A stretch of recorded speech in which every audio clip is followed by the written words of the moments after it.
3, 2, 1. Welcome to Films in Black and White, everybody. How are you all?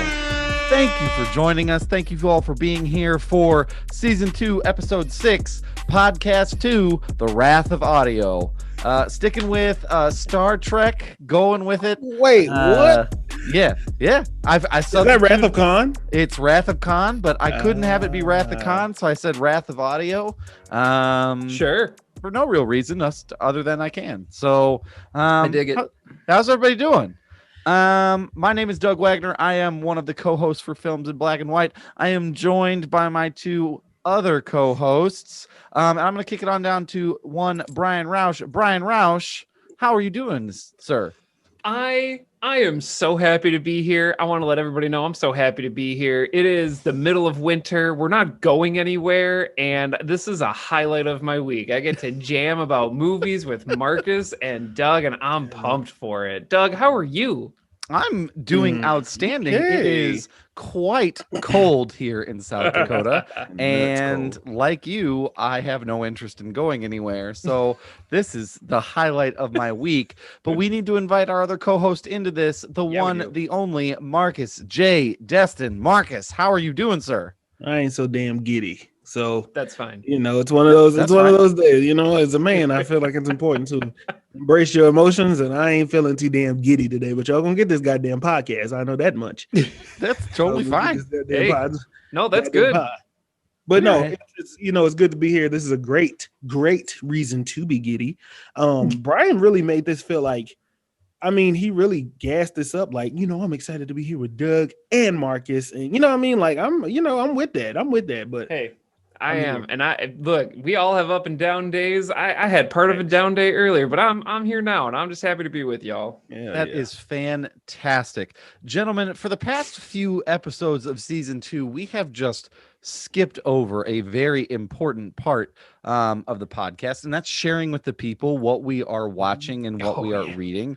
So, gentlemen, quick roundtable. Anything that you all are reading or watching that is super new or noteworthy as of late? As far as watching, I started watching Star Trek Next Generation last night with Captain Picard. I got about 3 episodes in and was like, damn, this show really was good. It really kind of stood the test of time a little bit. So started watching Star Trek on Netflix, and I'm still continuing my rabbit hole into Batman the Animated Series. As far as reading, just reading the school books, to be honest with you. That's all I got. Totally articles and articles. Yep, totally get it. I totally reading those PDF versions of those articles too. Yep, because they so much cheaper. Yeah. Oh, so much cheaper. We'll talk after this episode. I think I have something that might be able to help. Ooh, Bryan with the inside secret. The plug. We'll see. I don't know. We'll chat. Bryan, you are usually our reading guru. You're always into some new book or series. Anything that you're reading that's particularly exciting you want to share with our listeners? Yeah, over the past few weeks, I finished reading Starsight, which was the second book in the Cytonic series. And as I will remind you all, this was about the spaceships and the starfighters on a planet we've never heard. It's great. There's a lot of aliens. You don't know what they are.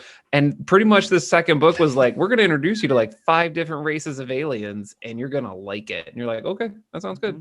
That sounds great. I'll do it. But yeah, Brandon Sanderson, if you're not familiar with him, he like writes a book like every 3 months. I don't know how he does it. So I'm excited for the 3rd book in the series. And I'm currently reading my next book. I'm reading Queen's Gambit, which is a Netflix series. So I'm going to read the book, going to try to watch the series. So I'm about 4 chapters into Queen's Gambit, and it's all right. It's good. I'm enjoying myself. So doing that. So that's what I'm reading. As far as watching, WandaVision, watch that show. It's a good show. Still watching The Wire. I'm almost at the end of season 3. Some things are happening in that show. But nothing too else. I watched Frozen 2 because I have kids, and it's still a good movie, even for adults. It made me cry. It's a good movie. So that's what I've been reading and watching. I would also argue, Bryan, it is the better of the 2 Frozen movies. Oh, hands down, undisputed. Seriously, the second is better than the first. Absolutely better. Okay, absolutely. Music wise or plot wise? Both. Oh man, both. Oh, Yeah. okay. Both. Yeah, they step everything up in this one. Oh my Okay. gosh. I mean, there's a point where like Kristen Bell has to sing her heart out because she's so sad. Like there's a point in the movie where it's like, okay, Kristen Bell, the entire climax rests on you like bringing this home. Good luck. Yeah, you're the moral compass. Everybody just strap in. Everybody walked out the studio, closed the door. See you later. Click. Yep. I mean, basically. Yeah. I mean, maybe. Yeah. No, I'm kidding. She's great. I am so on my front. I finished the Queen's Gambit actually, so I've watched all of that, but have not read the book. Fascinating. It's very good. So I'm very curious, Brian, to hear more about your input on the book. Yeah. Harrison has been on a Ferdinand kick lately, and just real quick, that is a good movie. John Cena plays Ferdinand the Bull. But can we talk about? Well, maybe we don't need to talk. But I just want to mention this. It has some dark stuff, and I think the beauty of that movie is it just flies over all the kids' heads, and they just don't quite pick up on it. Because it's about bullfighting. You know, it's you know, the book is like, oh, he gets to the bullfighting ring, he sits down, smells flowers. Everybody's like, well, he's not gonna fight. We're gonna go home. Yep. And this one is like there are bulls that are like they go out to fight, they never come back, and they don't like they're just like they just kind of leave it there. Are you serious? Yeah, they don't say anything.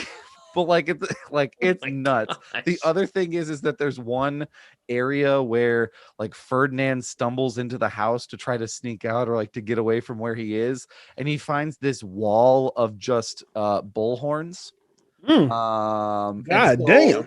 So this movie is like subtly really dark, and I keep like watching it, and I'm like, thank God I know that he doesn't die at the end, because this is not helping at all. Like not at all. I mean, imagine if that was like, I like to imagine if they put the human in those roles of the animal, because when you're an animal, it seems like, oh, look at the animal seeing the things that happen to the animal. You see a human and you walk in and ain't nothing but a head full of scalps or like heads and shit. You like, oh my God, like, gee, where am I? It was Animals serving as children allegories forever. Right. Which Since is the 19 forevers. And the funny thing is that like we're at that stage where he's very like from a developmental standpoint, like very emotional about the things he watches and sees. So like one thing can set him off, and he's like, I don't like it, turn it off. And then he'll go to this, and it's like, Dad, this is cool. I'm like, oh man, I'm glad this is flying over you. Spectrum of emotions. Like, you would have some splaining to do for sure. Well, great. Check all that stuff out. Obviously, if we enjoy it, you may enjoy it as well. But it is time once again to revisit Catch That Quotable. And since we 1, 2, 3 strikes were out, got it all wrong last week. Oh my gosh. Marcus gets to kick us off again this week. So Marcus, you get to decide who goes first in this week's Catch That Quotable. I'm actually gonna have Bryan go first. All right, Bryan. Goodness gracious. Oh. All right. Here we go. Flames on the side of my face, breathe heavy breaths, heaving breaths. Oh my God. Flames on the side of my face, breathing breath, heaving breaths. And that's the quote. Oh, this is a comedy. I thought it was Shakespeare. It's not. It's a comedy, and it's like an old woman saying this. It's the hesitation that's fucking me up. It's like a dramatic comedic moment, and she changes, and I have this vision in my head of this old woman, but I cannot place this at all. You're much further than I am, because I'm lost as fuck. Yeah. So there's that. You know what? I gotta find out. Bryan, can you give us a hint? That might help us. There's like a large amount of hints, and I'm trying to find the best one to point you towards this. I'm gonna say conservatory. What the fuck? Conservatory. I think I know this. Okay, all right, Doug, take it away then. Bryan, is this Clue? You are correct, Oh, Doug. shit. And let me guess, it's Mrs. Peacock that says this, isn't it? It is Mrs. White. Oh, that's right. Damn. I've never seen Yeah, Clue. you're right. Yeah, Oh, I've never It seen holds up. Does It it? holds up. Yeah. yeah. It's one of those that flew under the radar for sure. And when you find out, like, oh man, they made a Parker Brothers game, a movie, Right. and you're kind of like, oh no, that's not great. No, it's really good. Like, this is well done. It's funny. That's It's just a fun movie overall. So Okay. good pick, Brian. All right, Good. Doug. Good job. Hey, there you go. Got to chalk one up for me, I guess. Hey, all right. Well, All Doug right. won one. All right, Doug, your turn. Okay, y'all ready? Well, Yeah. I'm ready for All right. this. Death is what gives life meaning. To know your days are numbered, your time is short. Jesus Christ. Death is what gives life meaning. To know your days are numbered, your time is short. Death is what gives life meaning. You know your days are numbered. You know your time's short. This feels like a character that is all knowing, right? Like obviously they know this and this is why they're telling, but I feel like the person they're speaking to, they had to learn this along their way. So I'm trying to think of movies where it was like, he's like, I don't even know what that was, but it's like some sci-fi concept where they live a lot they live a lot. Come on, Brian. Like where they don't die, maybe. Oh man, I'm just home run right here. They live a lot. That gave me an idea, but I don't think that Doug would watch this movie that I think it is. Okay. Right. But go ahead. What's right. the hint, Doug? Yeah. Your one-word hint is surgeon. God damn it. Yeah, that's not what I think it is. Huh. I'm trying to think of a movie where someone dies on the operating table. That's immediately where my mind went. Yep. Your days are numbered. Damn, I really don't know. I'm gonna kick myself. I don't know. Marcus, do you want to go? I have a guess, but I know that it's wrong. For some reason, the only thing I have stuck in my head is the Giving Tree, because I just feel like that old ass man at the end of what was the one where it's the future, but nobody The Giver. The Giver, not Yeah, the no, Giving Tree. that's not it either. Okay, sorry. But- So Giving and the Giving Tree, just fuck me, huh? No, you're fine. Okay. Good guess. Well, Brian, it's on you. I don't know. I don't know. I honestly, it's. I'm gonna kick myself. It's not Click. I'm gonna guess Click with Adam that's a Sandler. That was wow. No, it's not. All Good right. movie, though. Good movie. Thanks. Gentlemen, this is Doctor Strange. Oh my gosh, I was thought thinking about that it shit. too. I was thinking that, so and I was like, mad Yeah, about this is it. Doctor So- Strange. damn, Yep, I this should have is- said that because that was on my mind. Oh man. Yep, the Sorcerer Supreme is talking to their my astral gosh. projections are talking to each other at the hospital. Got it. I have rewatched this because WandaVision is getting me like searching for clues because I got to be honest with everybody. I have a feeling, and I'm only like a quarter of the way through Doctor Strange. I think there's a secret in there somewhere that's going to give us an idea of what's happening. That's gonna crack the case. I'm gonna say it now. I don't think it's Mephisto. I think it's Nightmare. oh my gosh, I hope it's Nightmare. Yeah, I hope it's I think it's Nightmare. Dude, I think he's it's not- I such don't an think it's obscure Mephisto. villain. He very I- much is. I'm totally Yeah. down. Yeah. Yeah. We should get to the next quote before we start We doing should- we- Oh, WandaVision. it's me. Speculation. Oh, it is me. Okay, my fault. Yeah. My fault. Okay. No, you're Here fine. we go. I ain't got an original thought in my head. If it ain't got the scent of divinity to it, I ain't interested in it. I ain't got an original thought in my head. If it ain't got the scent of divinity to it, I ain't interested in it.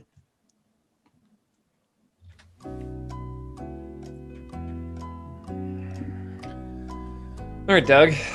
So Okay. This, go ahead. I don't know what it is. I mean, it's religious, right? Spiritual to some degree. I think so. Let's It's at least either get that someone who low-hanging fruit. Yeah. The song "The Son of a Preacher Man" is running through my head, but I'm not entirely sure as to why. Man. Right. Yo, Marcus, I'm gonna need that hint like really badly. teach me. Was the son of a preacher man. Yes, he was. He Oh. was. He was. Oh, wow. Yeah, there Okay, you go. great. Yep. There's some range there. That was- More yeah, than I that was- did you hear- expected. Wow, yeah. Okay, so your hint is going to be limited. Limited. Yeah. Limited.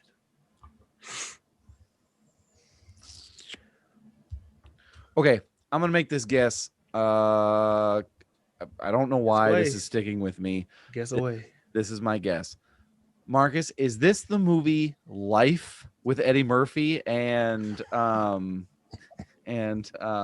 Lawrence, I think? No, Is it's it? not. Oh, It's not. But he was like jacked. I was hilarious why you guessed that. That's hilarious. Yeah. I mean, I don't know why I guessed it, but I just That's really so interesting did. because I really want to pick your brain, but I'm gonna just leave it alone. You picked that one. That's all right. I don't know. Is this Angels and Demons? I don't know. No, All it's right. not. It's not. This, gentlemen, is the movie The Sunset Limited with Samuel Jackson and Tommy Lee Jones. And it's said by Samuel Jackson, whose character's name is Black. Yep. And yep. Wow. God damn it. I need to. That makes sense. Okay. I have to see Yep. that. Really, really, really good movie. If you haven't seen it yet, it's really a good dialogue. Also watch Malcolm and Marie this weekend. I meant to say that earlier. Also, Look if you're at interested you. in good Yeah. dialogue and like Yeah. monologues and shit like that, The both are go very watch Malcolm and Marie. the both are very similar, right? Like it's Yeah. two people essentially One having shot, an argument. one place. Yep. Yeah, one place, one room, Yeah. one shot, just going back and forth. And I'm a sucker for any black box theater that makes it to Netflix, especially since I miss the theater so much. Like, I sure. would love to see this in a small town. I mean, not even small town, but a small stage. Like, I Yep. feel like that's, from what I'm hearing, that is what this is made for. Yeah, for sure. Did you like it, Marcus? It kind of gave me a lot of ups and downs, but for the most Okay. part, it's a good movie. Okay. You have to understand the idea of how it's shot in order to like it. It's Fair kind of enough. like Ma Rainey's Black Bottom. It was shot as a play, so a lot of people just didn't like Oh, it got because it's shot That makes as a sense. play and not as a movie. Yeah. But once you Mm. figure it, once you like that, that's Yep. cool. Like then you'd be like, okay, I get what's going on here. That's really Yeah. cool. For like the three of us, it's like, oh yeah, okay, it's play. Do your thing. Go ahead. Yeah. Yeah. Oh no, I get it. Okay, yeah, y'all aren't just talking in a movie. Okay, got it. Yeah. This is nothing's gonna explode. Yep. I Yeah. get it. Well, I mean, not everybody. I mean, I gotta be honest. I'm feeling pretty proud of myself. damn The it. three of us being the Yeah. only one that got it. So stay tuned next week. We're gonna do this again, and we'll see what shakes out. It's important though, especially. Thank you. Especially on a day like today, where I feel like everything is happening all at once. I think it's important we just touch on a news piece before we get to our review of The Little Things. So let's just give our one. Drake has one dance, we have one piece of news. So What the hell? yep, I did God's it. plan. I was That's what I not did. expecting. Yep. What the is that? Two Drake references It's in two Drake references in one Happy podcast. Black History Month. Like a scorpion, right? Just Yeah. bam. Oh wow, look at this Yep, guy. there you There's go. 3 Drake Oh, references. God. Holy hell! All Y'all right. been studying. For you playing at home, take a drink every time we make a Drake reference. So Brian, why don't you kick us off with our first piece of news? Yes. So the news I would like to share, I will give a preface. It does have a content warning of abuse. So if you want, you can skip ahead about 10 minutes here, but I'm going to be sharing the news from Charisma Carpenter. And if that name doesn't sound familiar, you may know her as Cordelia from Buffy the Vampire Slayer. She was also on Angel. She worked with Joss Whedon quite a bit during her career. And she posted on Twitter and a lot of her other social media accounts essentially saying that Joss Whedon had mistreated her, had emotionally abused her, had belittled her, and insulted her religious ideologies. And that is the best summary I can give you at the moment. I really encourage you all I found this via her own personal Twitter account. So if you go to Twitter and her username is all charisma, she has quite a lengthy statement just detailing toxic behavior from Joss Whedon, going all the way back to Buffy the Vampire Slayer, regarding self-esteem issues. And for those of you that are in the know, when she was on Angel, she became pregnant and then she left the show shortly after. I did not watch Angel, but I was in orbit of that because I liked Buffy, and a lot of people said it's really weird that Charisma Carpenter left halfway through that series after she got pregnant. That's really weird. And there were rumors for the past 20 years that Joss Whedon fired her because of it, and it very much appears that is exactly what happened according to her statement. Yeah. And so I think the other thing I want to put in here is that she did this based on the experience that Ray Fisher has shared. And she says in her statement, she stands with Ray Fisher. And I thought the part that was really powerful was that she said, it has taken me so long to muster the courage to make this statement publicly. And she basically goes on to say that because of Ray Fisher, because of the investigation that was done into the Justice League filming, is the reason that she did this. And the last quote I'll leave us with is that she says, I feel an overwhelming sense of responsibility to Ray and others for remaining private about my experience with Joss and the suffering it has caused me. Another person that has worked with Joss Whedon saying that he is a bad dude, he is not good, he is abusive, and no one should work with him. So that is my piece of news. Yeah, I mean, forget Joss Whedon. We've said this before, and I will say it again. Motherfuck Joss Whedon. Yeah, I mean, it's really just the best way to put it, to be honest with you. I mean, and here's the other thing. I mean, and I think all three of us at some point in time have shared this thought either with each other, separately or together. I don't know how the hell. I mean, he basically. I get where she's coming from with this. I feel a sense of responsibility for his behavior. I get that. I hope she doesn't beat herself up because she's not accountable for how he chooses to hold himself. However, I am blown away that we have not yet, with all of this coming out, we've not heard anything come from Avengers or Age of Ultron about his just dog shit behavior. Yeah. I'm staggered. Which means it was either tolerated or I was discussing with Doug, it was Kevin Feige set, and Kevin Feige was not going to put up with any of that bullshit. Yeah. So it's, it could go either way. I absolutely stand with this young lady. Nobody should be treated or mistreated for any reason, especially come on now, it's a fucking TV show. Right. For one. Yeah. And first and foremost, she's a fucking human being. Right. So you have no right. I want to shout out Ray Fisher again. Yes. Because it seems like although things did not go the way he may have hoped and the way we may have hoped in that investigation that was being held, he was the first.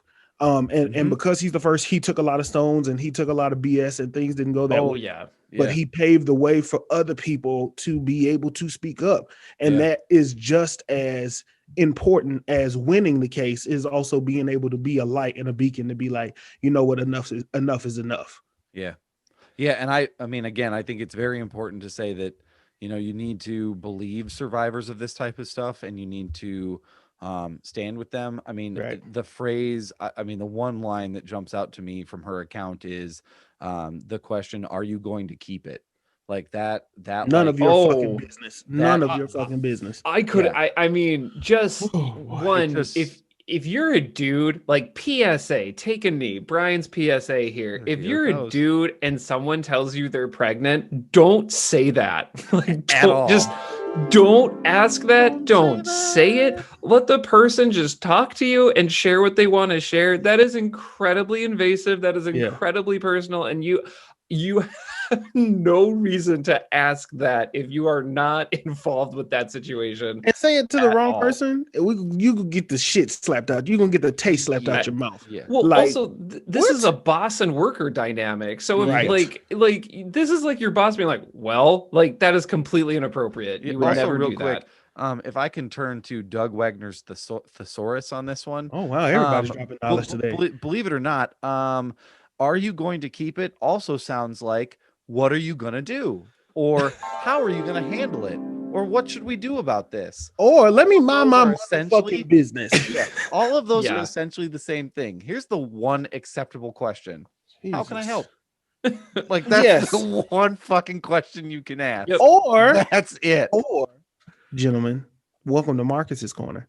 Oh, Shut the fuck up. That Yeah, too. shut You the can do fuck that up. too. True. You can Just shut always up. do that. Yeah, you could always just Shutting the up. fuck up ain't never really hurt anybody. Well, I'm not gonna say that. Shutting the fuck up can sometimes help you more than it hinders you. That's Especially if you don't stay in your fucking lane. get the Yeah. little ding-a-ling noise for that too. First of all, don't ever tell me to hit a ding-a-ling noise. I don't know what it's called. How about harp? Oh yeah. Because that is exactly what it's labeled in my Yo. thing right here. Yo, give me some of that ding-a-ling. Yeah, The harp, sir. Yes, I meant the harp. In any Yeah, case, ooh. What? Give me some of that. in any case, Give me Hit some that of that. ding-a-ling noise. God damn. but yeah, like really, Yeah. I do want to say, like, if you can go read Charisma Carpenter's statement, Yes, for sure. it is so important to understand what she went through and to be in solidarity with her. And I think this is something I also talked about last week with Evan Rachel Wood and her statement with Bryan, otherwise known as Marilyn Manson, is having this solidarity matters. And standing with Ray Fisher, it matters. All of this stuff matters, and being in solidarity matters. So that was what I wanted to say before we moved on. Fantastic. No, I That was agree. great, And Ray Bryan. Fisher released a statement as well. I encourage you to read both of them, because I think they are both very telling about the culture and what's going on For two different reasons. for two very different reasons. Oh my gosh, yeah. Two different perspectives. Very, Yeah, very for sure. important. Marcus, what do you have to share with us for news? All right, so here I ain't really got no news. Everybody kind of knows this. So I think on the 28th, February 28th, a new Superman show is coming to TV on the CW. Okay. All right. Follow me. All right. I am nervous. Okay. Ooh, fuck. I'm a Superman fan, and for those of you that don't know, and I used to watch the black and white Superman before Christopher Reeves, like back way back. I had the DVD and used to watch it. I am nervous because fuck. I mean, I need to look up the cast, but it's called Superman and Lois. Okay. And it follows right after the Crisis incident happened on the CW. For those that don't know, there is this Arrowverse that exists. Sure. And this event happened called Crisis on Infinite Earths, which was basically a giant hard reset to everything, and kind of including the DC movie universe. So in this, you have Tyler Hoechlin, who is playing Clark, Batiste Tulloch, who's playing Lois Lane, and then they have their two sons, Jordan Elias and Alexander Garfin. So it just covers the story of Lois and Clark being parents in this time period. The timeline got reset where Clark had one son who was just John, and then now he has two sons now. And it follows the story of essentially Clark being just a bad father. Like, you know what I mean? Like he's Superman. He reveals himself to them. They didn't know. And they get upset with him. I heard that they lose their job and he has to go back to Smallville. And in that, there's this adventure that follows with him running into his ex Lois Lane. And then Lois Lane has this daughter, and they get into these adventures. It looks cinematic as fuck. The trailer looks amazing for a CW really film.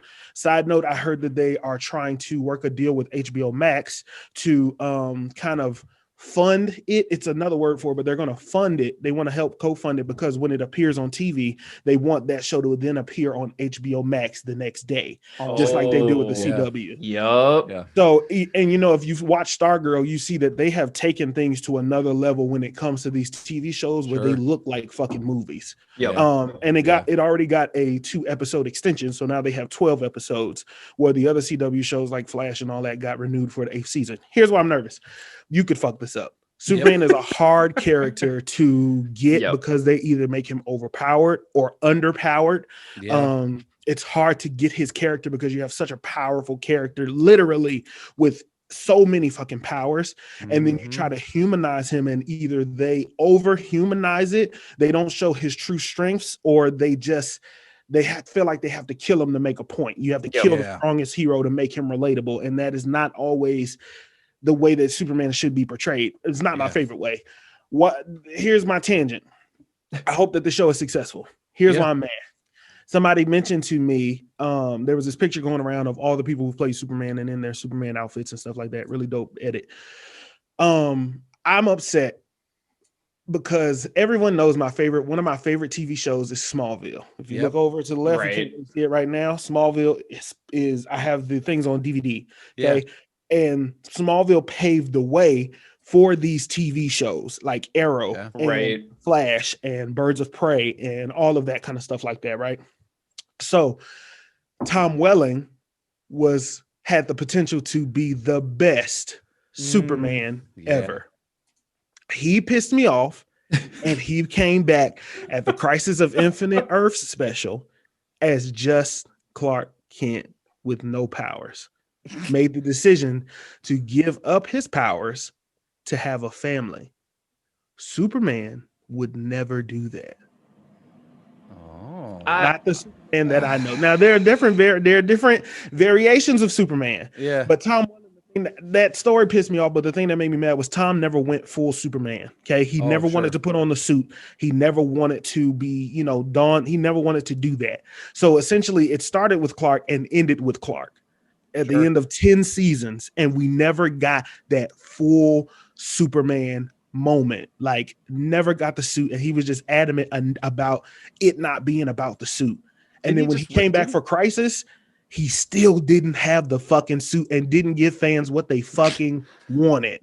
Didn't he wear a duster in like season 5 or 6? Yeah, when he went to the city, he didn't wear a cape. It was like a trench coat. It was like a trench coat, and then he went to like a leather jacket, like a leather jacket a cowboy would wear. He basically gave me blue balls for being Superman.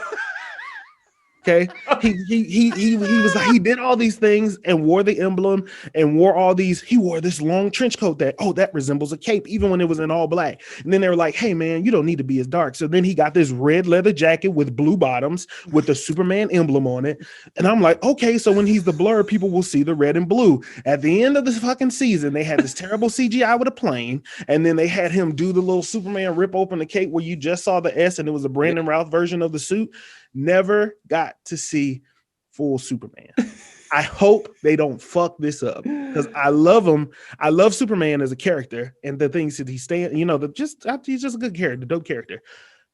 I hope they don't fuck this up. That's it. I mean, this trailer looked dope, so hopefully, and I kind of like the premise. Like, it's an interesting idea.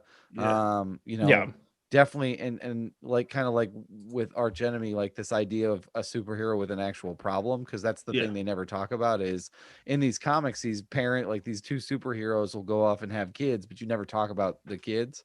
So that's kind of an interesting take with it. Mm-hmm. Yeah. So the news is that it premieres February 23rd. It's 2-hour special. 23rd. It's coming. It is a week and a half by the time that we release this episode.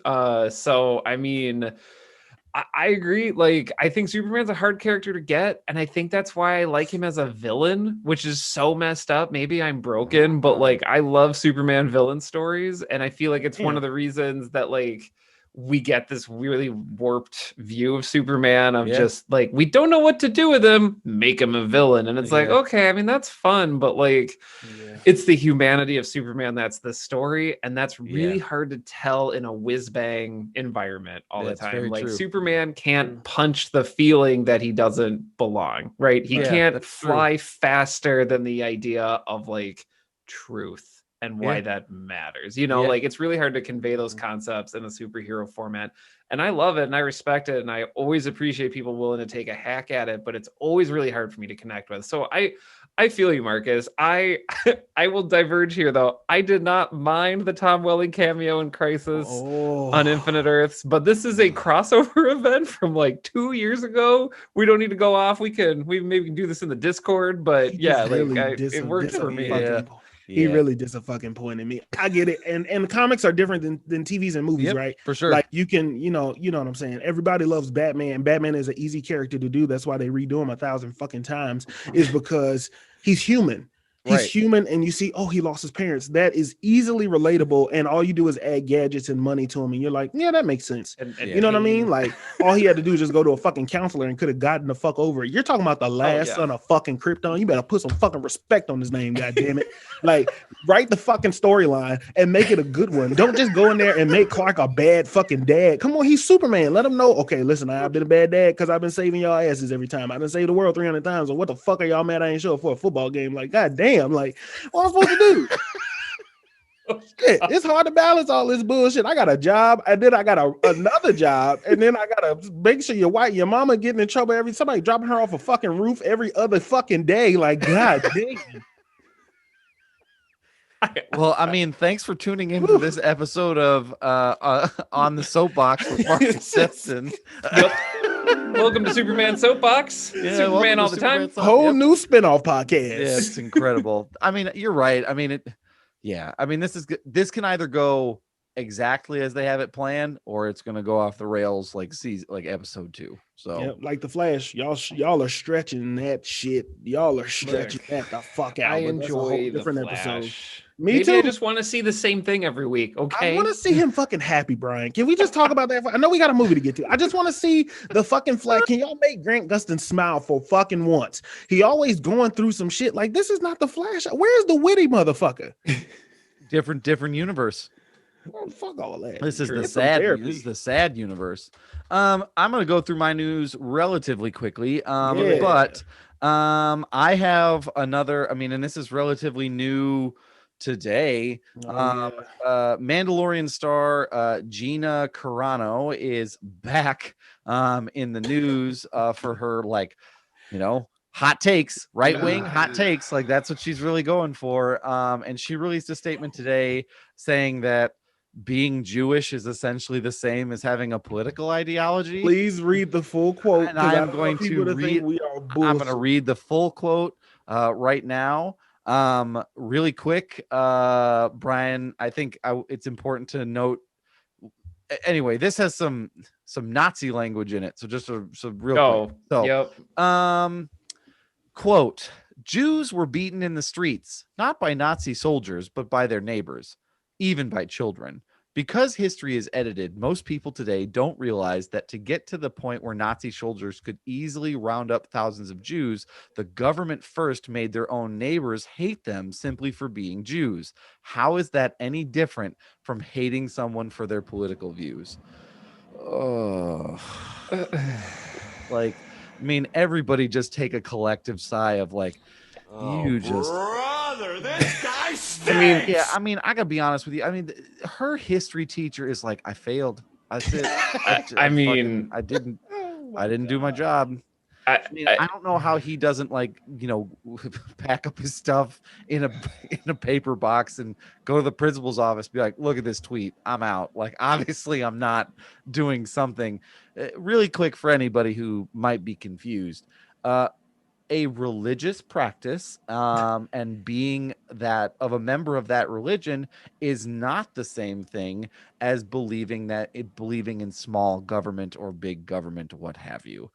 They are two very different things. I know that we're living in a time where people are their views are taken to a certain level of extreme, but not everybody operates that. And I believe in the 80-20 rule. I believe 20% of those people are dominating the conversation, and 80% of people are probably not as taking it as seriously as others. And she's just crazy town USA. Breaking news, everybody. Oh, Gina shit. Carano fired from The Mandalorian. Is she really? Is it really? I just got the God fucking notification. damn. All right. Well, I just got did this news story? Oh my gosh, this is 19 minutes old. Holy buckets. All right. Well, Gina Carano, who is best known for playing Cara Dune on the first 2 seasons of Disney Star Wars The Mandalorian, will reportedly no longer be part of the franchise's future.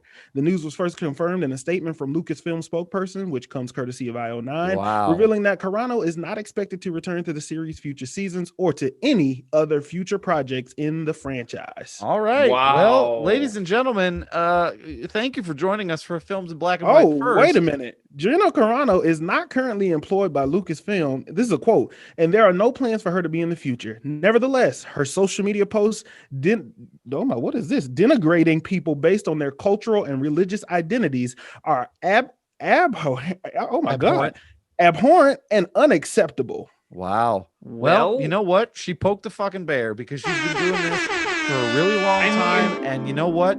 I give a round of applause and a jaunty tip of the hat to Lucasfilm, to Disney, for saying, you know what? Enough is enough. Like, because even in the first season when she was in it, there was a lot of like, what are we doing? Like, how is she not been kicked off of this yet? Mm-hmm. So you know what? She pushed everybody too far, and good for them. Seriously. Honestly, this is so bizarre. This entire sequence of events is so bizarre. And I just want to say, I mean, like, hat tip to the corporate overlord of Disney, because, like, you did what you needed to do. You had someone for sure. Absolutely. I just want to go back to this statement here. I am going to get to like her leaving the show, and I'll talk about that in a second. But I do feel like it's really important to talk about that. What she is doing, she's comparing like religion to a political ideology, and those two things aren't the same. No. And what happened to Jewish people during the Holocaust was not the same as saying, don't talk to Craig. He thinks that the president is right.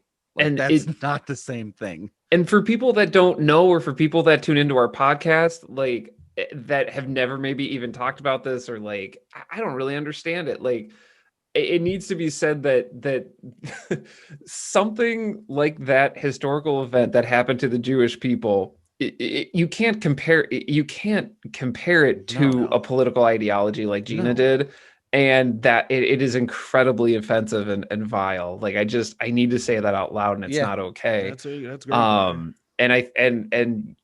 I'll stop there for the moment. I think, as far as the show goes, this is exactly the right thing to do. You don't want to be having her like be distracting, because Star Wars, one of the big things about Star Wars is that it doesn't matter if you're a green alien, or if you got two heads, or like what species you are. Are you a gaseous spirit that flies a starfighter? Doesn't matter. You're fighting the Empire. Everyone's welcome. And Gina was everything against that. So I'm very happy 100%. That they made this decision, and I can't wait. The other thing I'll say here is that we're going to hear a lot of arguments about free speech in the coming days. And I think it's really important to say that no one's taking away Gina's ability here to talk. She will still have a Twitter account, as right now she does, of February 10th.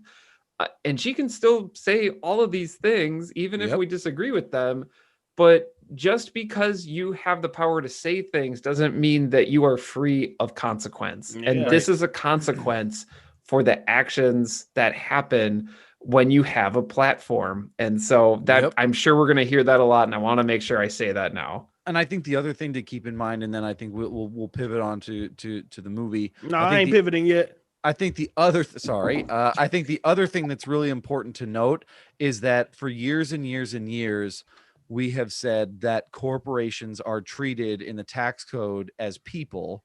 And I think the issue for me is if people have values and they can choose not to participate in things because they're not representative of what they believe, that same extension goes to corporations. So let's not go after Disney and say, how dare you fire someone for just exercising her right to free speech? What they're saying is her speech does not match their values and it's time for her to go.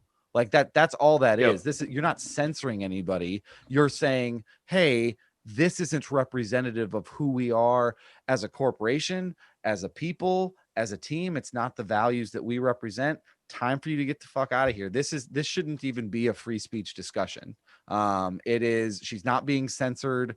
It's not like they're taking all of the episodes with her in them down. They're just saying like, hey, going forward, it's best if we part ways for everybody. So I hope, please don't come at me with the free speech conversation. Listen, I mean, it's bullshit. You cannot use free speech as a shield to do what the fuck you want to do and say what the fuck you want to say. You say something disrespectful, great. You put it out there. If I punch you dead in your shit, not Cara Dune or not Gina Carano, but in general, if I punch you dead in your shit as a reaction to what you said, I mean, that's the consequence of the free speech that you gave.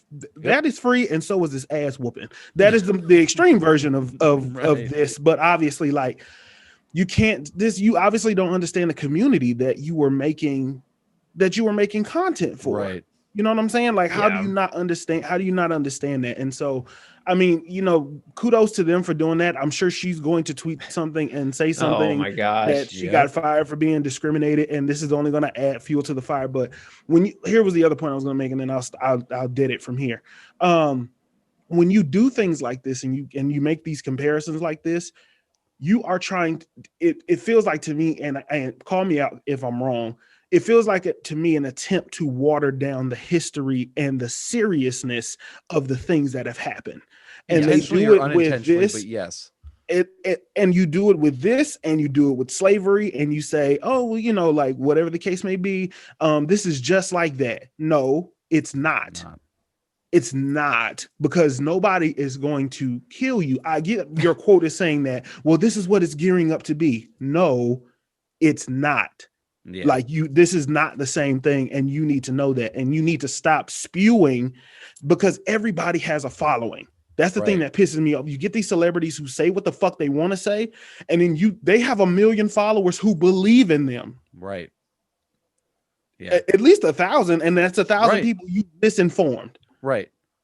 Or it oftentimes becomes screaming into an echo chamber of all you're doing is getting them riled up and incensing them into the sense. So when a decision is made to remove them from the show or to remove them from whatever they're appearing in, then now you have to deal with letting everybody know that, like, no, you're trying to minimize their experience and the history of who they are as a people. And that's, like I said, intentionally or unintentionally. You could just be, that's the way your brain is comprehended. Then say that to someone who's sitting in your kitchen with you. Don't post it on Twitter. Right. Don't post it on Instagram.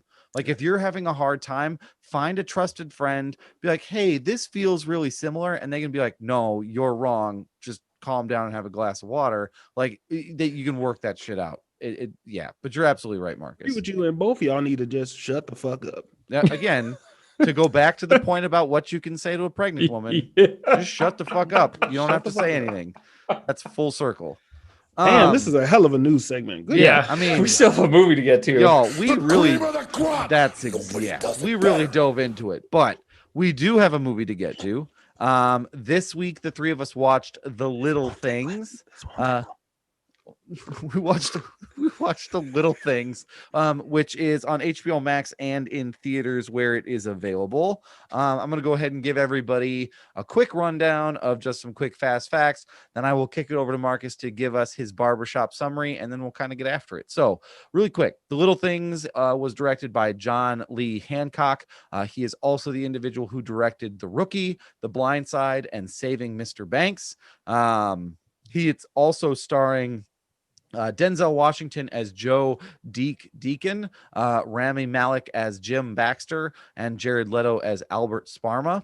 The Rotten Tomatoes review of this particular movie is 47% on the tomato meter, which measures critics, but 64% on the audience score. The other thing to keep in mind is that this movie had a budget of $30 million, and it has since made $7 million to date. But that's kind of where we're at from just a quick 20,000 foot perspective.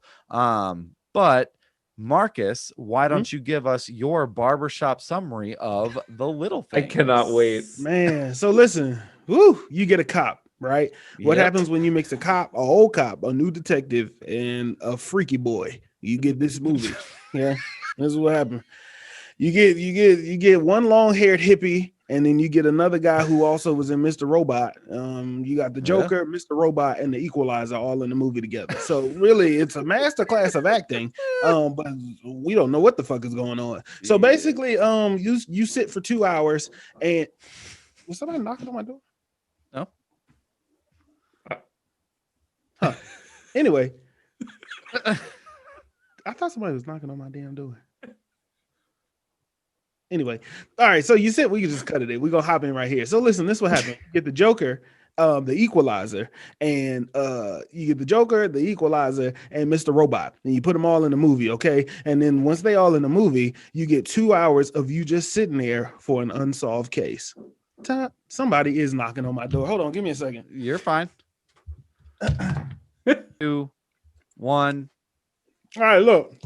Oh, what happened? I ain't had no chicken in the last shot because movie magic. But listen, this is what happened. You get you get the Joker, the Equalizer, and you get John Q or whoever. Anyway, this is what happened. Rami Malek. These motherfuckers get that acting. Freddie Mercury is a new detective. Okay, so Freddie Mercury is a new detective who replaced John Q when he got fired and had a heart attack, right? And so John Q gets invited to go back to LA to his old working spot because they got to prove some crime wrong. You know what I mean? So they got to prove some shit wrong in his little district and end up running into his replacement. His replacement is a terrible replacement because they got 4 to 6 murdered females. Yeah. Okay. 4 to 6 murdered females with no answers. Okay. So without following any real rules and regulations, apparently this motherfucker Deacon just is interfering with the case up and goddamn down. Okay, he didn't get invited on. He just decided to stay his happy hips in a hooker hotel and then go buy some clothes from a thrift store, call himself a detective, and run around with a gun and a badge demanding answers from the city. Who the fuck? And never was just giving him all the information he was asking for. Yeah. So then they go through and you get to sit 2 hours for an unsolved case. Ta-da! Because it's just like you watch this movie and there's a whole lot of talking. There's this point where this guy's looking at films and he's murdering people and he gets hard from deaths and murders and he gets his dick hard off of people dying. And then there's this point that Deacon is seeing angels or demons or something in the room. And then you find out, oh, fuck, he shot that girl. And then they framed the murder. The whole department is just corrupt because, oh my God damn. Yeah. And then Rami Malek got a family, and he obviously has gone cuckoo for Cocoa Puffs about the end of this movie. Yeah. So that's essentially The Little Things. Yeah, there you go. I mean, that's a great synopsis. I completely agree. I also love how you just interchanged the characters they played. I was like, wait, what movie is this again? But anyway, yeah, that's a great synopsis. I mean, it's kind of crazy town, up and down from start to finish. But let's get into it. Let's break it down. Gentlemen, what did you all think was good about this particular movie? Bryan, why don't you kick us off? Yeah, so the movie is strange. I need to say that out loud. Yeah. And as we get into things and the spoilers and everything like that, I want to give the piece of history that this movie was written in the 90s. So, and it is filmed with it being the 90s. The film takes place in 1990. Does it? That is what it says at the beginning of the movie. However, what I will say is, and I'll get to this in the bad, is outside it might be 1990, but in that fucking police station, it's 2010. We'll talk more about that. In any case, so it has this really good 90s cop vibe. Like that is a good thing. If you really like 90s cop movies, like even a little bit of Lethal Weapon, even a little bit of Die Hard, like even a little bit of that Seven, like it has those vibes for you, and that is enjoyable. It's an enjoyable watch. I enjoyed watching this movie because it's these really good cop mystery vibes of like, I don't know where this is going. I don't know how that relates. Trying to track down evidence. Like it's a really good 2-hour morsel of mystery, and you do get to the end of that case is how I will refer to the ending. And I'm sure I'll talk about the ending. I think the other thing that I really liked about this was I did enjoy from a visual cinematic point. I enjoyed the use of negative space in how they framed the shots and had the environment tell a lot of the story. There are some instances in this movie where they tell instead of show, but I would say for a good 3/4 of this movie, there are just some beautiful just shots that illustrate this is the environment telling the story, whether it is an abandoned floor of a 3-story building. And why is that important? And why is it abandoned? And why is there one chair there? Like it's those types of things that as someone that really enjoys visual mediums, it speaks a lot to it. And even how they use negative space with how they introduce Jared Leto's character. The scene that still sticks with me is they're like, we're looking for this repair guy.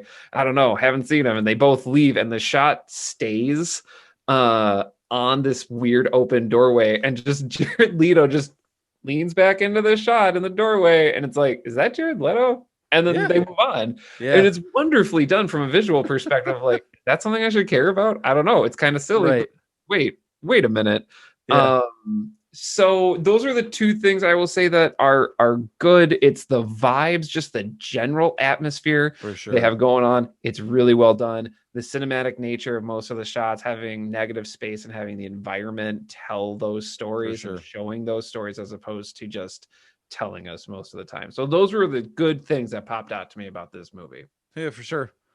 Marcus, what jumped out to you as something that you enjoyed about this movie?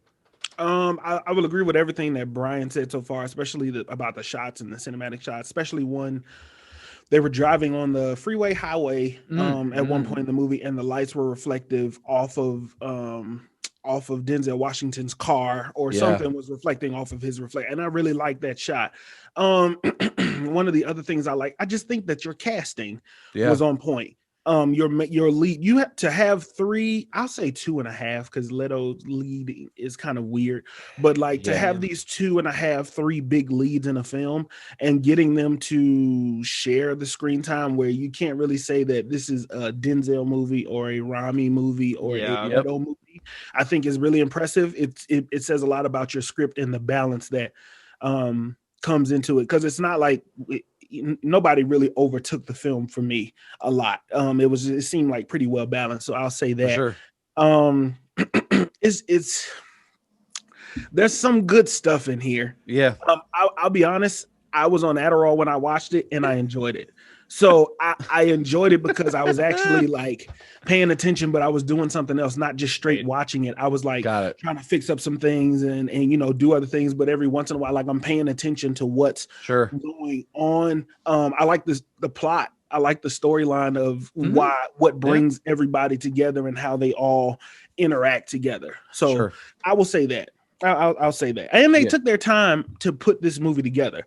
2 hours is hefty, but I feel like for the story that they were trying to get across, I get why you needed it to be 2 hours, because anything else would have felt kind of oh, okay, I don't really know what was going on. So what about you, Doug? I completely agree with what you all have said, and I just kind of want to boost some of those things. I especially want to boost the acting in this.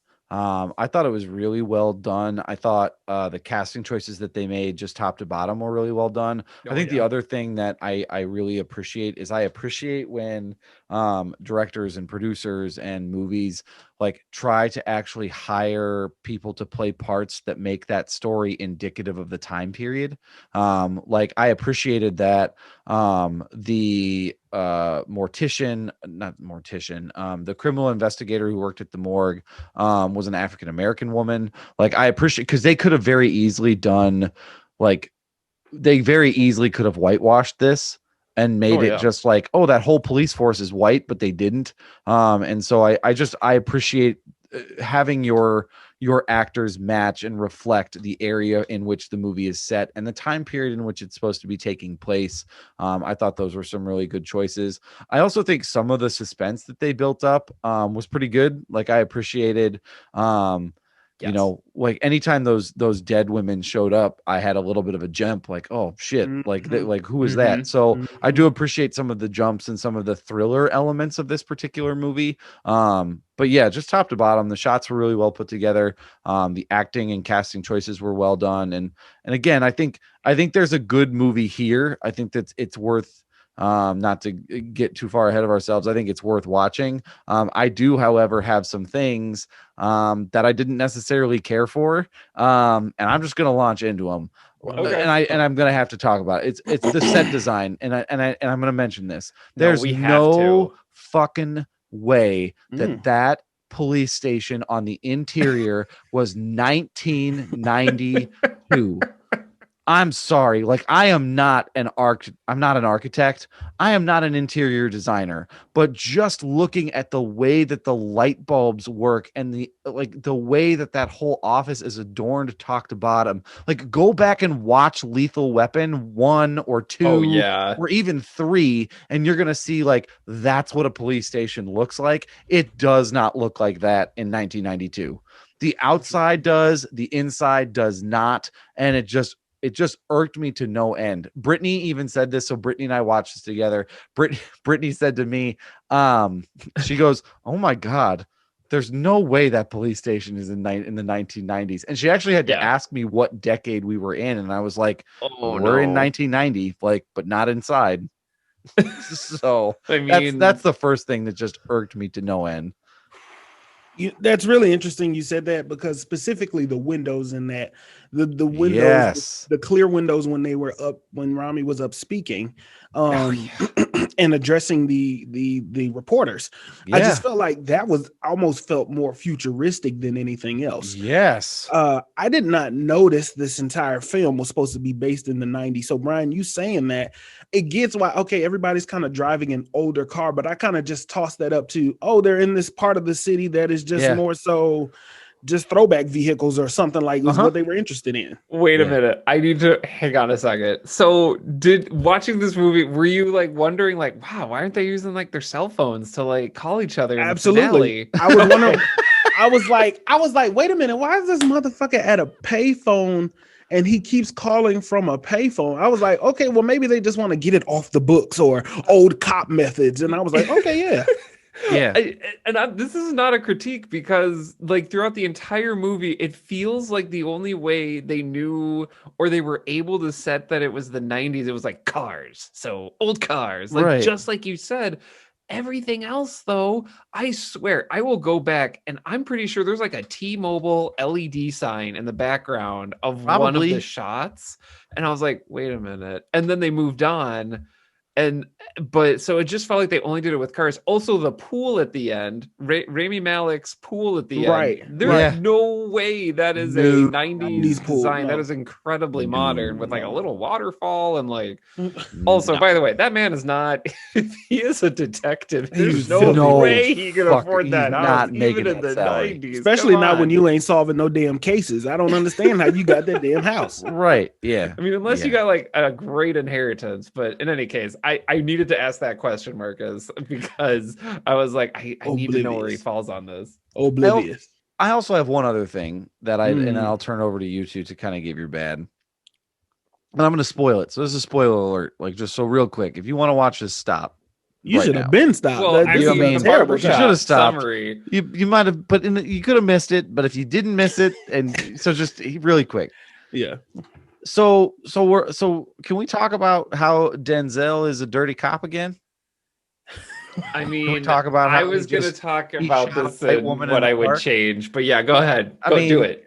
he just shot this white girl in the park. Like, we're gonna just talk about that for a That's second. true. Like, he up If she until was this black, it would have point, been an uproar. right, up until this point, he's you're seeing him as such a good cop. He's doing all the Yeah. investigation. I mean, he's doing all of the legwork, and he's clearly emotionally invested in this.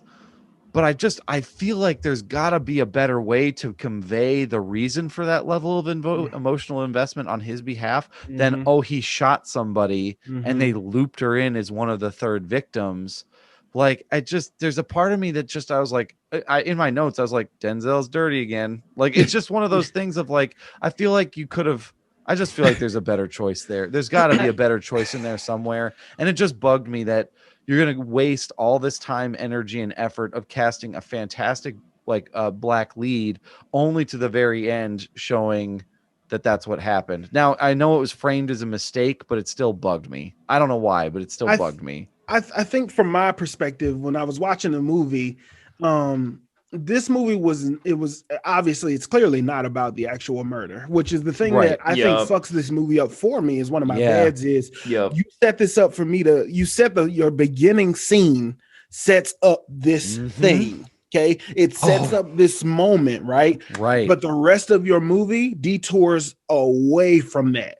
Right. I mean, even to the point where the young lady at the beginning then spots Leto again, just for it to then turn out not to be him at all.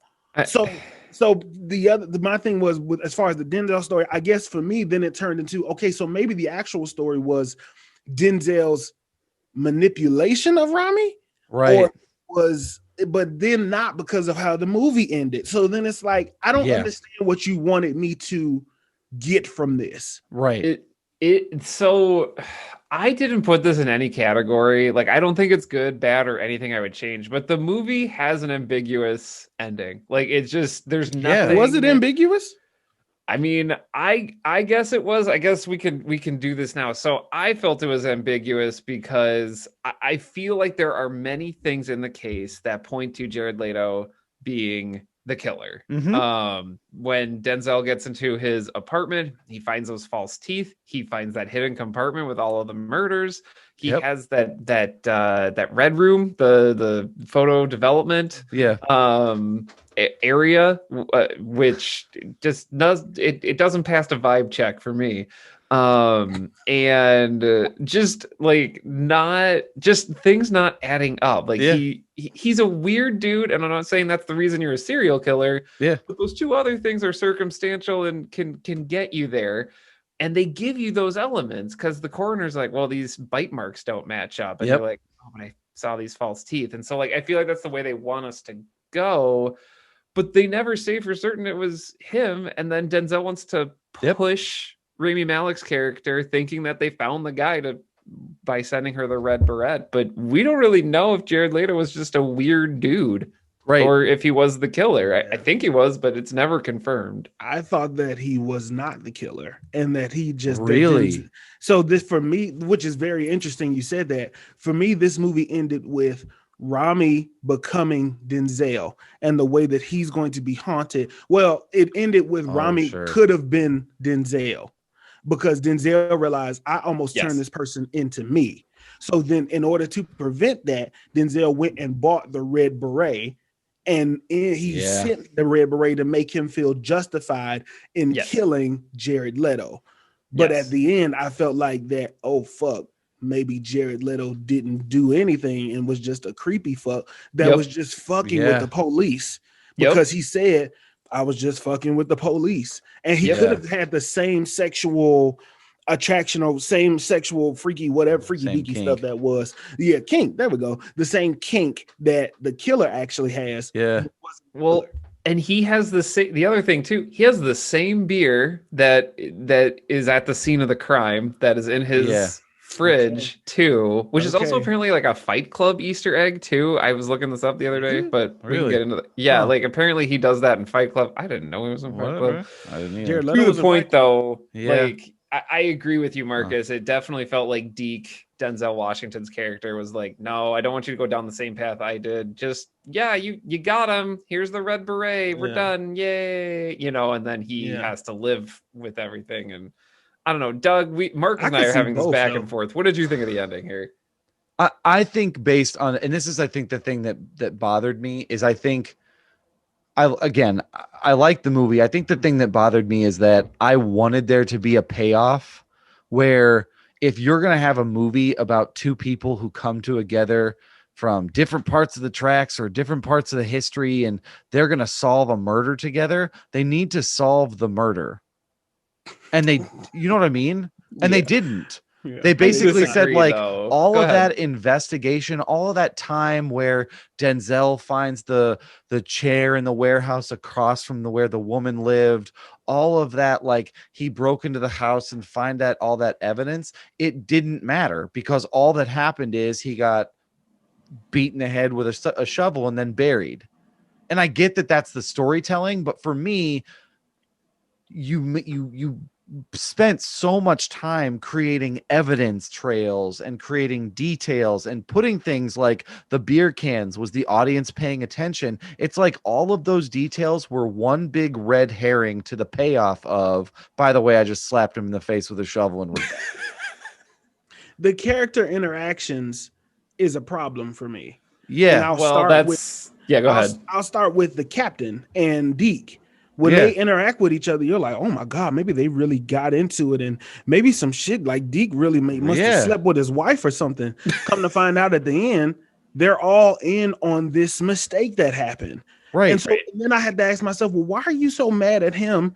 But the lady who was cutting the bodies open, she is not Flo. She is not mad at Denzel. She's not mad at Denzel.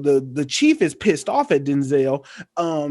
What is the story here? Right. I understand if you're having a movie where multiple stories are being told at once from multiple character perspectives, then you're gonna have to give me a little bit more of that. I just feel like the interactions were just kind of, some of them just seemed off, and I just didn't. Even Rami and Deke, when they first met, he didn't like him. All it took was one moment for him to flip a switch and be like, now he's on this case with me, giving me inside information. Like, wait, what? I didn't like him when he wasn't helping me, but now that he's helping me, he's like, my man. Like, I don't understand. That was weird. I missed that part. That was weird for sure. I don't know.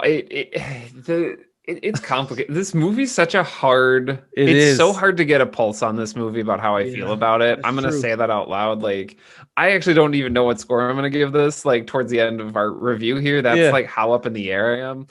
And I guess one of the things that was hard for me. So let me go back to what you were saying, Doug. I didn't mind the ambiguity. I didn't mind that the whole movie's like, let's find the kill. Just kidding. This movie's about two police officers covering for each other.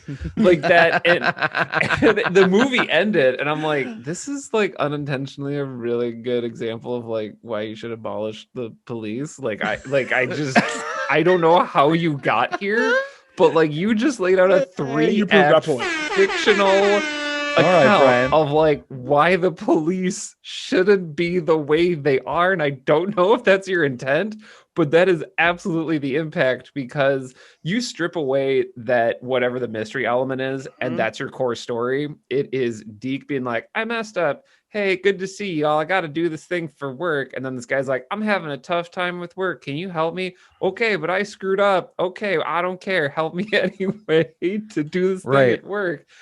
And then essentially they just cover for each other for doing bad things. Right. And then the movie ends. Like those are like the main, that's like the most cut and dry way I could do that. The most unexciting way I could describe this movie.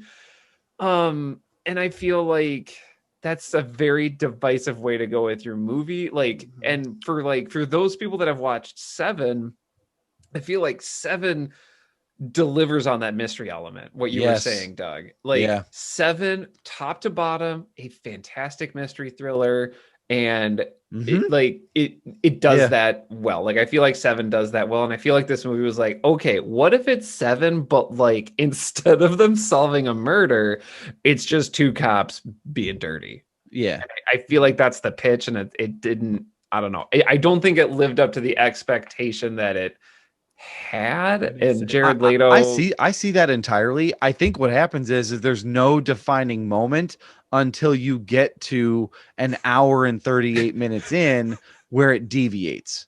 Yeah. It spends the first hour and a half essentially saying we are a murder investigation thriller cold case style movie.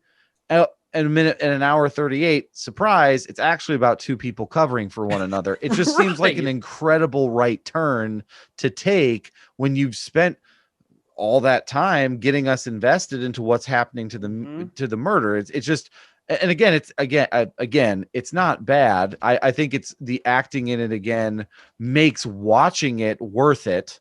Like watching Leto's acting.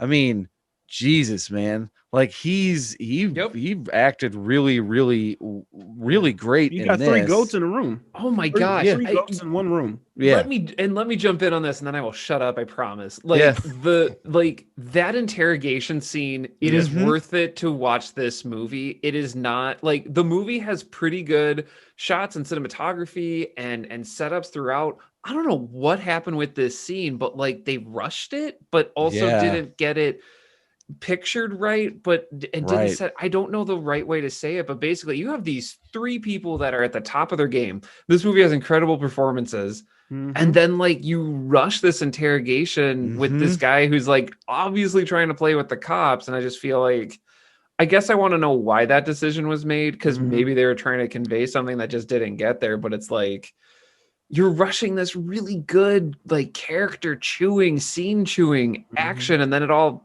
stops so fast because Denzel pushes him up against a wall. And you know what I think it is, Brian? I think it's that they shot it in an interrogation room.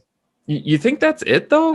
I think the problem is that like when you're on a set, you can frame that a lot different, but they are on top of one another and getting in the way of shots. And like you said, playing with that space, but it all looks really, really cramped in there. Yeah, and there's only so many times that you can really draw that scene out in an 8x8 room. That's true. So, I mean, I think if they're shooting that in a set, or if you want to go for the realism, because obviously this director, by doing The Blind Side and Saving Mr. Banks, he prefers things to look as real as possible, which I don't know. The Blind Side, he proved that. Yeah, I know how he did that. Yeah. But you know what I mean? Like he's shooting it on a football field. You could have cut to footage from the camera covering it. Right. You know what I mean? You could have been a little bit more creative in how you told that and drew that story out.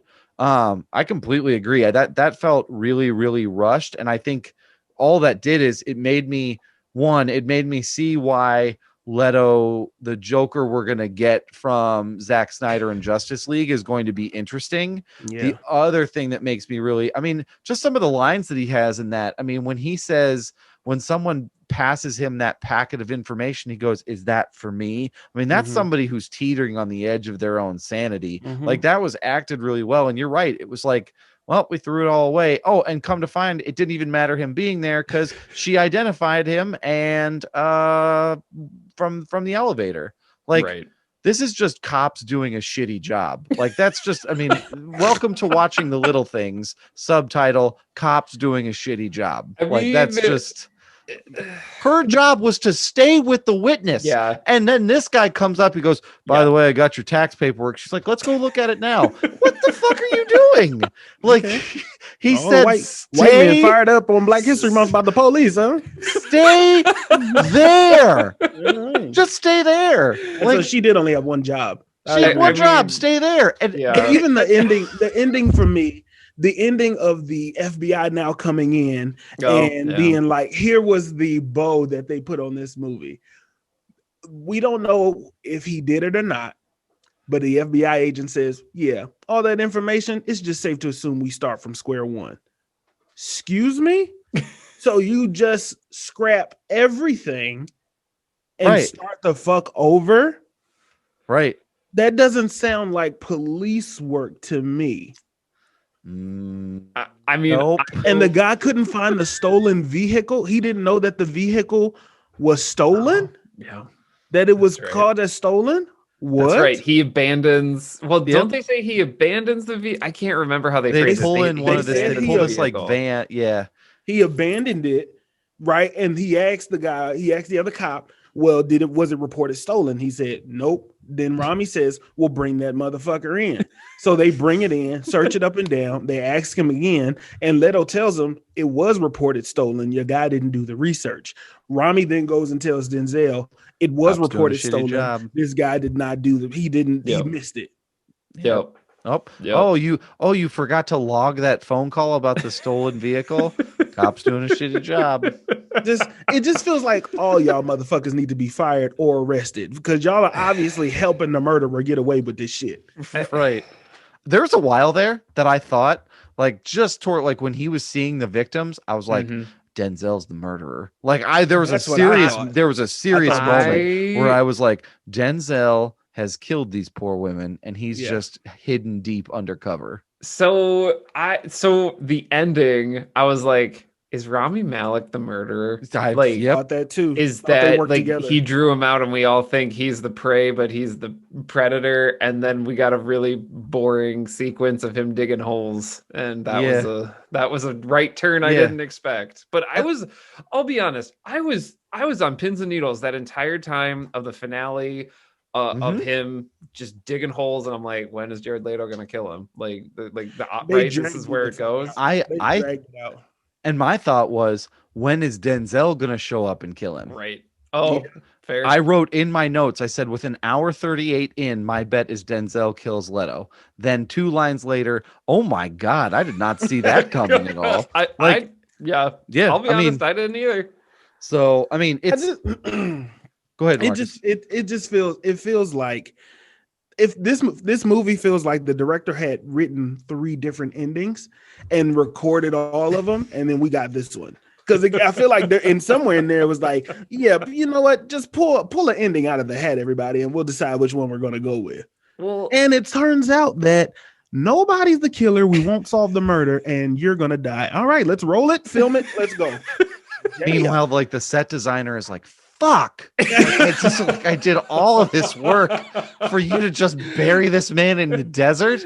I dug a real hole. God damn it.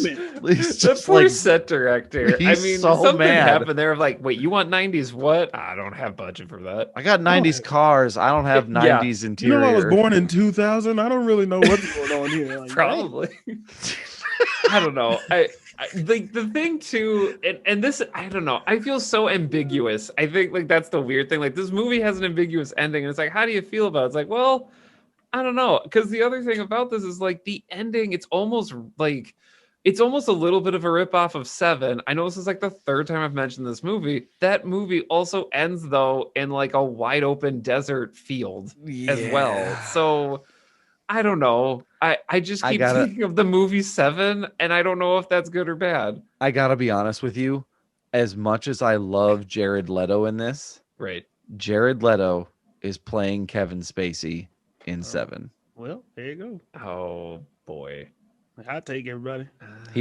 I firmly believe that it's really easy to draw like the connection and the line between those 2 characters. He's taking his own interpretation with it. He's taking his own interpretation with it, but I think he watched Kevin Spacey play John Doe in Seven and went, that's my inspiration. That's what I'm going for. Especially the part where like, you know, especially that part in the desert where he's like, well, you got to think about it. Well, maybe that's not right. Like he's clearly like toying with him, and it's the whole thing. So right. I don't know. Our review is much like this movie, ambiguous as fuck. Because to be honest, I'm with Bryan. I don't know what to really. I enjoyed it in the moment, because I enjoyed the art of storytelling. Yeah, you know what I mean. And I get it. I would have enjoyed it better if I would have known. My mind was so fucking caught up on solving the murder. Yes, so mine was too. If we can, I would like to move us forward into things that we would fix. For sure. No, I think that's good. Like, I also want to say, like, I think that was a feature, not a bug of the movie, and I don't know how I feel about that either, Marcus. Like, I want to call that out. Like, obviously, it's very much like solve the murder, and then it's like how you react to not solving the murder. I feel like is directly correlated to how you feel about this movie. Absolutely. because that was the only thing I was caught up on. So I feel like here's how I would end the movie if I could direct it. Do it. Okay, here's how we do it. We All run right. the whole movie the same way up until pretty much the ending. Yeah. Up until the ending where they're digging the holes. And I'll have this moment where Rami is actually that Leto is actually getting Rami to essentially dig his own grave, and he just doesn't know it yet. Okay, so Rami is digging these holes looking for the body, but Leto is really actually having him dig his own. He's having him dig his own grave. Yeah. So they'll go, and there'll be this moment where Rami does the same exact thing and hits Jared Leto and kills him out of frustration. Yep. Rami starts to panic. As Rami starts panicking, Denzel pulls up and does the same exact thing. You need to do this, this, and this, and follow exactly what I'm saying. They do it. The end of the movie, we'll run it the exact same all the way up until the very end. The end where Denzel is burning everything. I will still show that Denzel bought a red beret. But at the end of the movie, when they go back to Leto's house, I will show a red beret on the floor that he left behind. So it is more so that Denzel covered for him and doesn't believe that Leto did it. And Rami is going to believe that Leto did it, but Leto actually did it. And then that's how I end the movie. So it's almost like he missed it in that little cubby that he was in. He and it's missed a it or shot to dropped the it out of cubby the that trash bag. yeah. Because out of all the stuff you that. packed up, imagine that being the one thing that you missed, and that being the one thing that could have solved the murder. It would have been a cherry on top for this movie to be like, this was the thing that could have proved he did it. Yeah. And Denzel, in all of his trying to fix things and cover things up, missed the one thing that could have gave them both peace. I like that. And then you just end the movie. Yeah, I like that a lot. Wow. Yeah. Yeah. That would have closed everything up. And I would have liked that. I would have loved that. I think the one thing, as I was thinking of the things I would do differently, I would take that scene where they're investigating the first set of 3 murders. I would have that be, instead of the chase in the middle of the night at the diner with the girl, I would have that be the callback. And it flashes as he hears something in the woods. Yeah.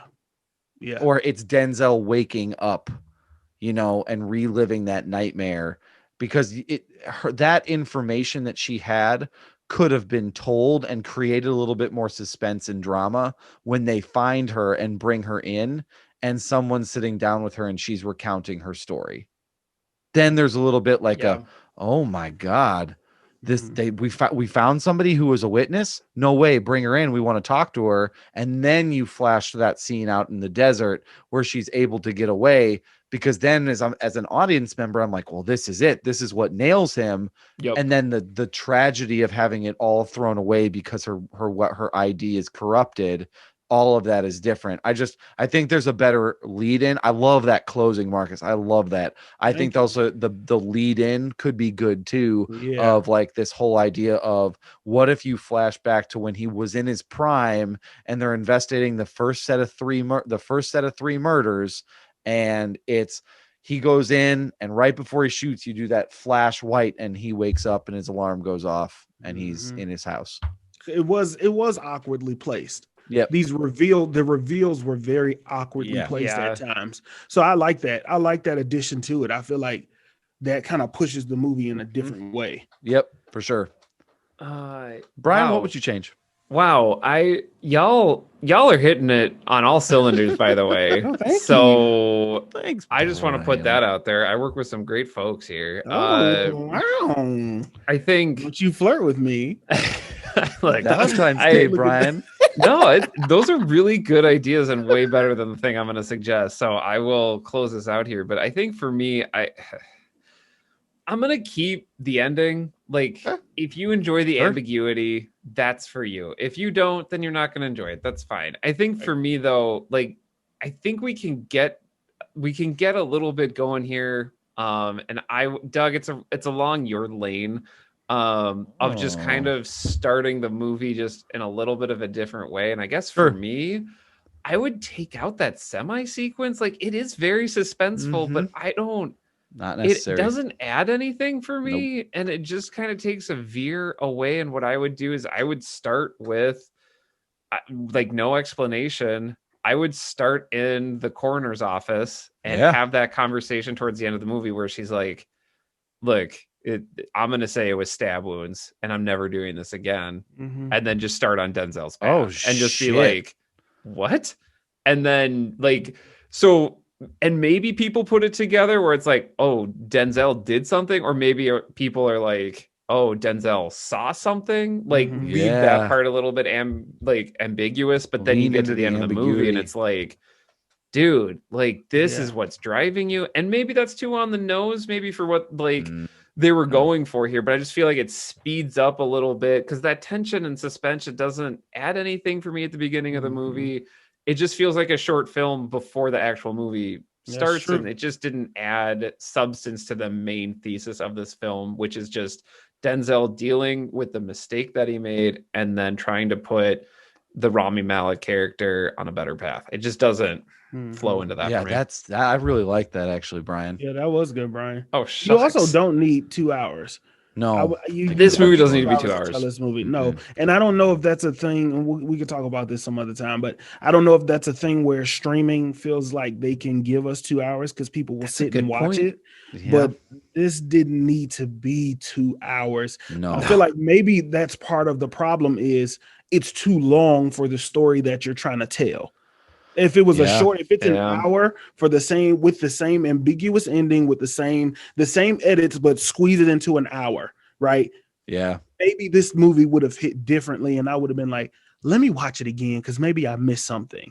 Then I'm more Yeah. invested. 2 hours in, at one point, I hit the button just to see how far I was in and was like, like This one felt long. Was but it was was it when long. they It got to the felt long. bridge? Was it it was when Rami and that was Yeah. exactly when they got, Yup. because I was like, okay, this feels like it was a scene before that feels like, okay, this is a turning point. yes. Then they got to the bridge, and usually in movies, when you get to a scene with like a lot of daylight, you're like, okay, they're still trying to get me to Yep. see Yeah. that this is an ongoing thing and not trying to wrap it up anytime soon. So just another interesting point. Also, the interaction with his ex-wife, unnecessary. Cut that whole shit out. Oh my Hey, gosh. what the fuck The was most the point of that? George No point. Lucas goofy editing. point. Yeah, if Andy's you got a look at- spouse and they don't get along. Why is Well, that relevant? It's but- important for him.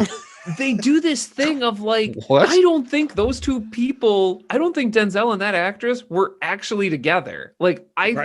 think they filmed Denzel being mad or, disappointed. Awkward as fuck. And then they're like, okay, let's go. And then they got the actors like stand in front of here and tell this person to go away. Like, because nothing connected there. It was totally unnecessary. I suppose the angle is trying to show how at one point in time Denzel was exactly like Rami. Like I suppose that, but that's meeting Sure. them like I more mean- than halfway. But it definitely, Brian, it has this vibe of, hey Denzel, come here a second. This is the actress, she's playing your wife. Yeah. What is this scene about? No, she's your wife in this, and it's important for you. Does this connect to anything? No, just read It the does line. not. It's very, very, very subtexty. But be mad when she walks away. All right, man. And you also got it. mention the 2 daughters you ain't never talked to and was like, oh, how's Or the kid? don't know anything What the about. fuck? Like, People, and I'll finish up with this, but like people criticize George Lucas for being like, these actors don't talk to each other on the same screen. Like it's so hollow. And I was like, yeah, dude, like, I don't know why you felt the need to like go out of your way to get this like super just brittle interaction. You got Denzel giving it his all, by the way. I want to point out, yeah, Denzel is doing the thing. Like, Oh, yeah. he is someone at work, and the boss just said, I need you to do this project. This won't add anything. It's just busy work. Okay, well, we're gonna shoot in 3. And he's just like, oh, okay, I guess. Like that was the 100%. vibe I got. yeah.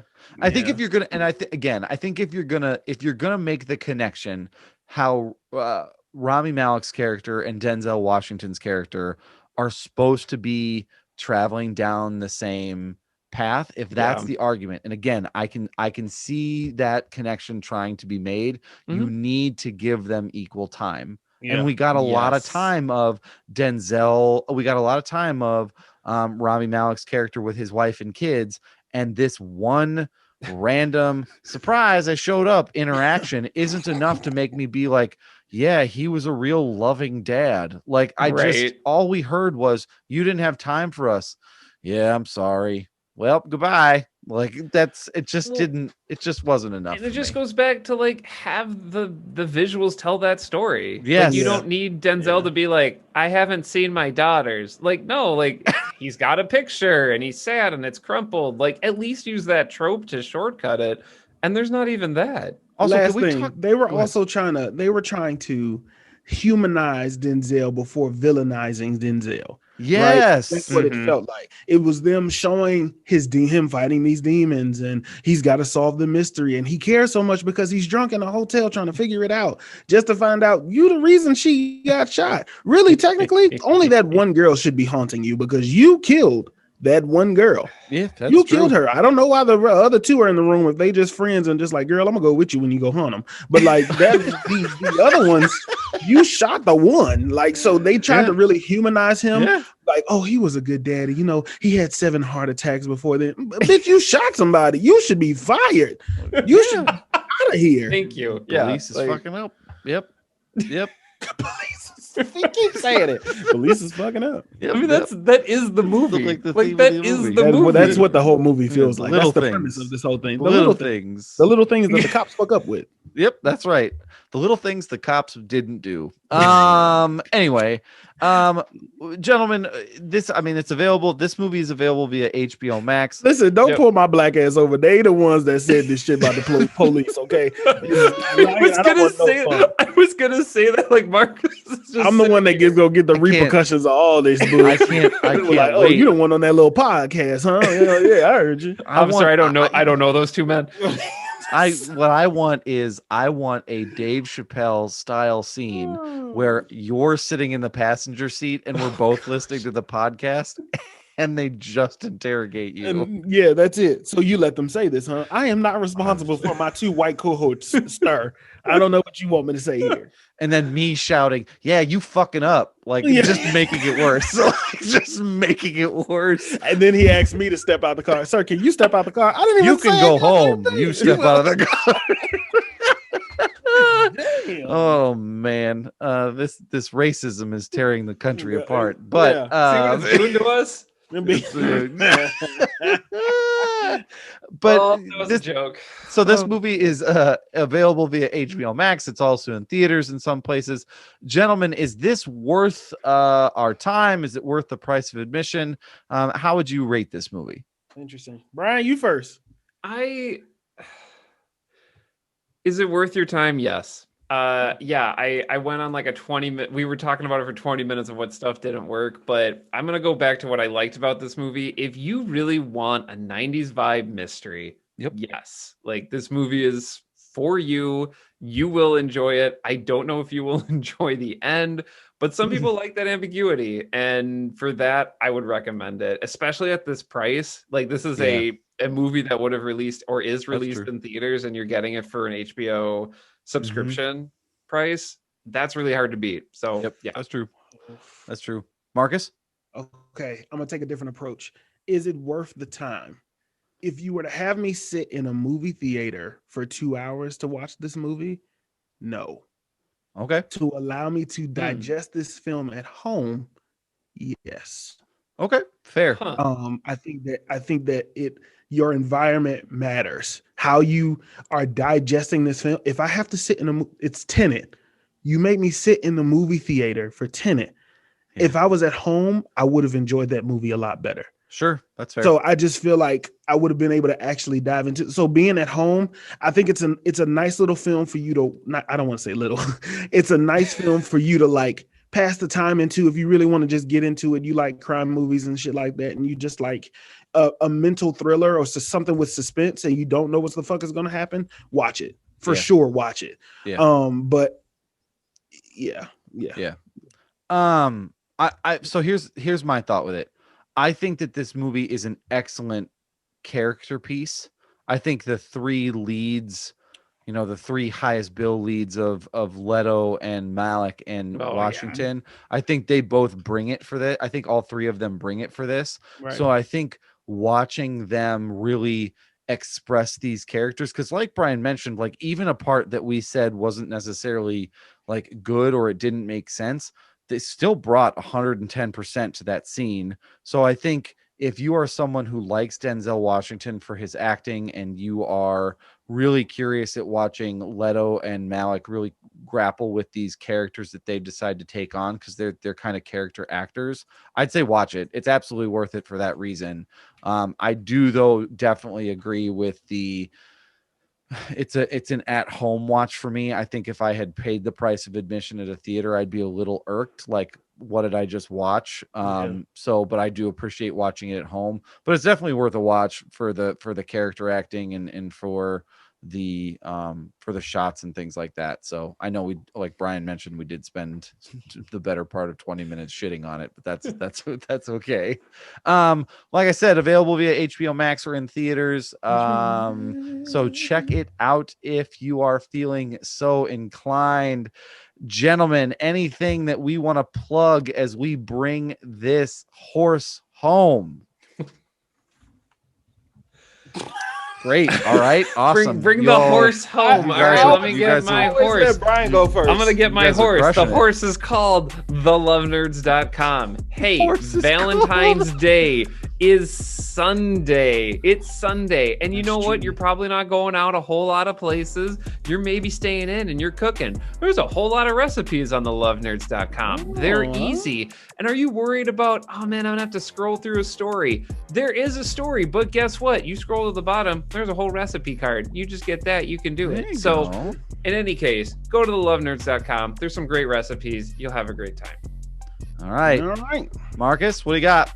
Y'all know what time it is. Always follow the mantra, never offended, always humble. And I'm gonna let you know now, it's not gonna be easy to follow the mantra. The mantra was not made to be achievable, okay? It is made as a evolving and revolving door, okay? It's meant to be constantly chased, not achieved, okay? So continue to follow the mantra, never offended, always humble. The store is closed, so I can't promote that, but some music is on the way. It's gonna be dope as hell. This podcast is here. It's dope as hell. There's just a lot of shit on the way, a lot of content. So enjoy that. For sure. I want to plug two things. One, I want to plug and just boost up the phrase. You know, Valentine's Day is a time where a lot of people get sad about potentially being alone. And it's okay to love yourself. I think that it's a holiday that celebrates love. So I think it's important that you equally love yourself as you do other people. It's also a great time. I know it sounds weird to show. It's always spun with this romanticized version of love, but it's okay to love your parents. Like, it's just a time to celebrate how you feel towards other people and expressing that love and affirmation for who they are as people. So if you're somebody who's getting bummed out by the holiday, don't. It's a greeting card holiday, so just relax. Secondly, take care of yourselves, your own mental health, and where you're at. That's important. Take time for reflection and self-care, because that's always a great thing. But most importantly, and something that I'm super excited about is, like this podcast, share this podcast with a friend, subscribe to this podcast wherever you listen. We're super proud of what we're turning out week in, week out, and we just are so thrilled to share it with you all. So that's what I got for you this week. Gentlemen, there is a 3-step key to success on every episode of Films in Black and White. And so, Bryan, what is our first key for success? Well, before I talk about that, I just want to say, if you're listening to this podcast, you're enjoying this discussion about movies, make this part of your film club. Share it with somebody. Yeah. We're here to talk about these movies. You can't get that experience right now coming out of a theater. So listen to this podcast, share it with somebody. Let's have this conversation about movies, because art is meant to be shared and discussed. And we don't all have to agree. We certainly didn't on this podcast. We did not. And we can all talk about the things we brought from it. So just another way to create community during these times. For sure. But what I will say is read a book. And you know what? I talk a lot about you can learn something new. Well, if that doesn't appeal to you, read a book to get a jump on all of that HBO programming, on all that new Netflix programming. Because all these shows, guess what? They're coming from books. So you can be ahead of the game. Read a book and you'll be ahead of all of those hot shows. Look at you. Thank you, Brian. The Hell yeah, next Brian. key to success is drink a glass of water. Just drink water, not a Thanks. glass, not necessarily, just not even a particular amount, but it's important to hydrate. It's good for you. The cold weather dries us out. Our skin starts to crack. Make sure you stay hydrated and drink enough water so that way everything stays nice and what it should be. I was gonna say damp, but that is not the word we want to go The word with. damp and moist is always Yeah, it's a big bucket of yuck. But just make sure that you're staying hydrated, so make sure your body can do what it needs to do and take care of itself. So Marcus, bring us home. Listen, reading a book can teach you the last step to this triangle of success. And drinking water can also assist with this last step in success. If you read a book, you can learn how to wipe your ass. That's true. Okay, there's books for it. Potty Time and Me. Everybody poops. Okay, it also teaches you how to wipe that ass. If you drink water, it'll be less straining, and less straining means less time on the toilet and more time to wipe your ass. Okay, That's true. Good point.